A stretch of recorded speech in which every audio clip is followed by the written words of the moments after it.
Bonjour à tous et bienvenue dans Demain vous appartient, votre émission sur les séries de TF1. Pour ce qui est de la série mère, l'intrigue en cours vient déjà de se terminer et sans tarder, une nouvelle a été lancée.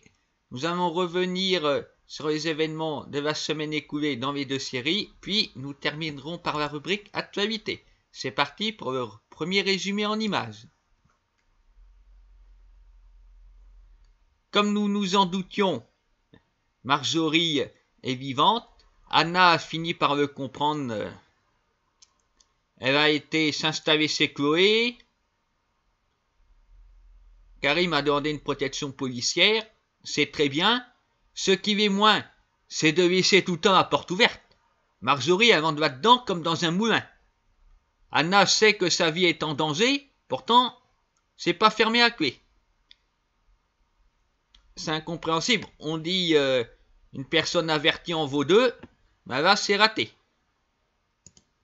Heureusement que Martin va arriver à temps pour arrêter Marjorie, qui va avouer qu'elle a bel et bien tué son mari. C'était donc par jalousie.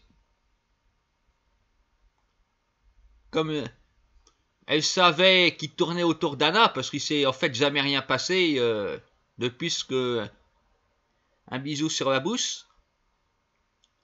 Bref, pour ce motif-là, Marjorie a donc été tuée. Karim est libéré, mais il n'a pas l'intention de revenir avec Anna. Elle paye cher son petit écart. Après, le scénario en lui-même était assez étrange. Karim s'étant montré jaloux tout de suite, bon, contrarié parce qu'il ne voulait pas faire un bébé avec lui, enfin, c'était vraiment un prétexte pour ensuite des rebondissements incroyables. Enfin, au moins il faut positiver, tout est bien qui finit bien. Anna et Karim sont innocentés.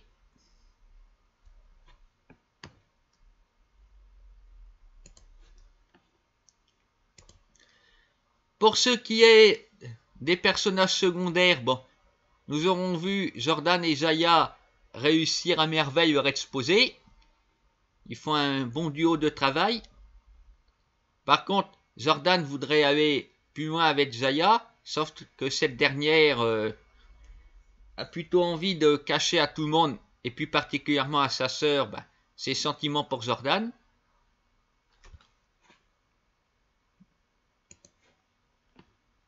Bon, ce n'est pas très surprenant, je savais qu'il allait y avoir des complications entre eux. Mathilde qui arrive au mauvais moment. Après, autre futur couple qui a des soucis, il s'agit de Nour et Gabriel, puisqu'après avoir dormi ensemble, ils ont visiblement l'intention réciproque de se rapprocher davantage. Le problème, c'est que Sylvain est venu réparer la plomberie, donc Nour n'a plus de raison de rester dormir chez Gabriel. C'est ensuite l'arrivée imprévue de Soraya qui perturbe leur plan. Bon, là, c'est clairement du remplissage. On se doutait depuis le début de ce qui allait y arriver. Normalement, ils habitent ensemble. Il n'y aura pas toujours quelqu'un pour les embêter. On peut supposer que d'ici la fin de la semaine, ce sera fait. Victoire de son côté hésite entre Samuel et Benjamin. Bon, c'est déjà plus clair pour nous parce que j'avais des doutes sur le fait que Victoire ait des sentiments amoureux pour Samuel. Eh bien si. Lui, on le savait. Alors elle a choisi de passer la soirée avec Benjamin. Est-ce que c'est pour autant terminé pour Samuel? Parce que elle n'a fait amour avec Benjamin qu'une fois, n'a pas recommencé après. Alors on ne sait pas trop. Ça serait bien de le voir en couple pour de bon. Et sinon, voilà, sans tarder, la nouvelle intrigue arrive. en la personne de Rebecca, la mère de Raphaël, qui après 30 ans d'absence a décidé de renouer avec elle. Alors ça ne passe pas bien. Bon, ces petites filles ont très envie de la connaître. Elle peut au moins se consoler ainsi.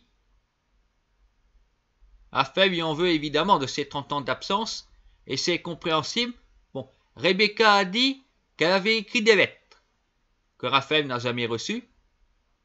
Bon, écrire des lettres, c'est bien beau, mais une mère ne doit pas se contenter d'une relation épistolaire. Elle peut écrire des lettres pendant 30 ans, si elle ne voit pas sa fille pendant 30 ans, voilà. À quoi ça sert les lettres? Surtout qu'elle n'obtenait donc aucune réponse de la part de Raphaël, il fallait peut-être passer à la vitesse supérieure. Elle soupçonne évidemment son ex-mari Sébastien d'avoir dissimulé ses lettres. Ça me paraît assez logique. Il lui dit d'ailleurs de repartir, mais elle n'a pas envie. Hélas, Rebecca est un personnage particulièrement stupide. Non seulement elle a été absente pendant 30 ans, mais quand elle revient, lors d'une dispute avec Raphaël, elle dit ceci: « Demande à ton père pourquoi je suis parti. Pourquoi tu ne le dis pas toi-même? » C'est quoi cette espèce de jeu de piste? Demande à un tel. Non, si toi tu as l'explication, tu donnes l'explication. Parce que demander à son père, dans ce cas, ça légitime sa parole. Il peut dire tout ce qu'il veut. Il peut dire que Rebecca a été infidèle, qu'elle a volé, qu'elle a maltraité sa fille. Tout est possible. C'est elle qui a dit de demander. Si après elle est en train d'affirmer, elle lui a menti. Ben pourquoi t'as dit de lui demander? Pourquoi tu dis pas toi-même? Le conflit avec lui est en tout cas très grand, puisque Rebecca le soupçonne d'avoir vandalisé sa chambre et mis dans un petit cercueil la photo de Raphaël. Lui, il nie. Après, je pense aussi que ça pourrait ne pas être lui, parce que nous avons aperçu très brièvement un fan qui a demandé un autographe à Rebecca. Par contre, elle a refusé de faire un selfie avec lui. Alors ça pourrait être celui-là qui se venge ensuite, qui était à un moment avec un couteau. Il veut peut-être tuer son idole, se venger d'elle pour ça. Nous verrons bien comment ça va évoluer. Premièrement, quel est le secret du départ de Rebecca? Et ensuite, qui lui en veut vraiment à sa vie? À présent que nous avons passé en revue les nombreuses péripéties de Demain nous appartient, nous allons nous diriger vers l'Institut Auguste Armand, où les événements là-bas aussi sont particulièrement dramatiques. Bon, ce n'est pas une surprise, vous le savez, le professeur Simoni sévit dans les couloirs de l'Institut depuis plusieurs jours. Parce que, outre ses cours de cuisine, il donne des cours très particuliers à ses élèves. Elle doit faire attention d'en profiter pour abuser d'elle. Célia en a été victime. Face à cette situation, Clotilde a décidé d'avouer qu'elle-même avait été abusée par Simoni. En conséquence, Tessier a accepté de le virer. Par contre, Deva est toujours protégé, parce qu'il fallait le dire à Tessier. Tessier, ce qu'il aime, c'est les gens qui sont bons. Il ne voulait pas de Kévi, finalement il va garder à l'Institut, il n'aurait pas viré Deva. Enfin, cela a été suffisant pour que le harceleur soit licencié, mais il a un culot hors norme, il est venu encore une fois s'en prendre à Clotilde en disant qu'elle avait tout inventé, un discours qui tient tout le temps. Jérémie s'est énervé et l'a fait tomber dans les escaliers sans faire exprès. Le pervers ne s'en relèvera pas, il est à présent mort.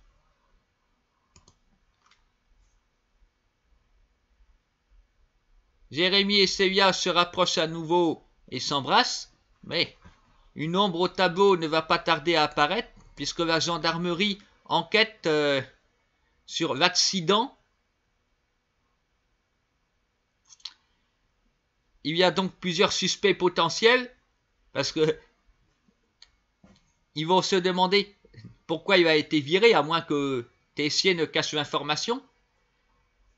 Sinon, en gros, toutes les victimes de Simonie peuvent être des coupables potentiels, à savoir Ambre, Deva, Clotilde, Sévia. On va être son profil, ce sont les femmes qui vont être soupçonnées, pas Jérémie. Va-t-il rester en France ou repartir en Australie pour être sûr d'échapper à la justice? Nous verrons bien. Cette semaine, Naël a fêté son demi-anniversaire. Voilà, une fête bien sympathique. Au départ, un petit peu terni par Greg qui trouvait qu'il y avait trop de roses. Mais bon, il a fini par devenir plus lucide et ne plus gâcher ce moment festif.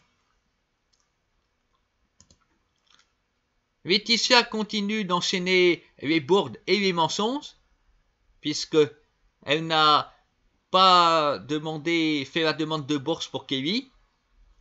Résultat, c'est raté. Elle n'ose pas lui dire « Hey, notre cher proviseur non plus. » Guillaume accepte de couvrir les mensonges de Laetitia. Ouais, mais pour combien de temps? Il faut comme que l'année scolaire soit payée. Il manque la moitié de la somme. Si Laetitia ne la réunit pas, Kevin finira par être au courant, à moins que Guillaume ne mette la main au portefeuille. Après tout, il me semble assez attiré par Laetitia, et il avait pour projet de tromper sa femme. Peut-être avec elle. Maxime et Salomé se sont enfin réconciliés, il était temps. Après se tourner autour, se disputer, enfin, le couple se reforme. Espérons que ce soit pour de bon.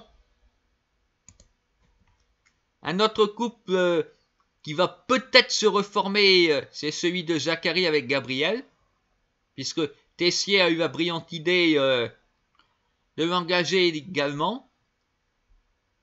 Le véritable but, c'est que Zacharie retrouve sa créativité. Nous verrons si le plan de Tessier va être une réussite. C'est pas toujours le cas. Souvenez-vous, quand il demandait à Tom de séduire Charlène, ça a complètement raté.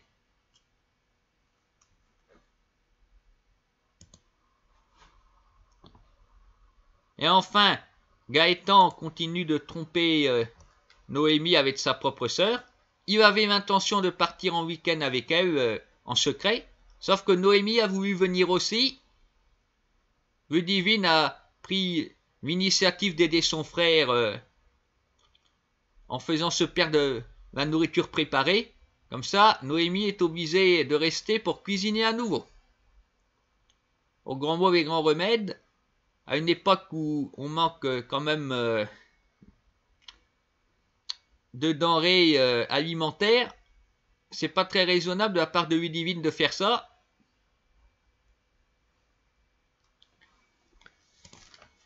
Et enfin, pour terminer cette émission, nous allons passer à la rubrique Actualité. Lundi prochain, sur TF1, c'est-à-dire demain, vous pourrez retrouver à 21h le téléfilm Le Furet. Et dans ce téléfilm, il y aura Sandrine, ainsi que le nouveau médecin de l'hôpital. Alors, si vous aimez voir les acteurs dans d'autres rôles, soyez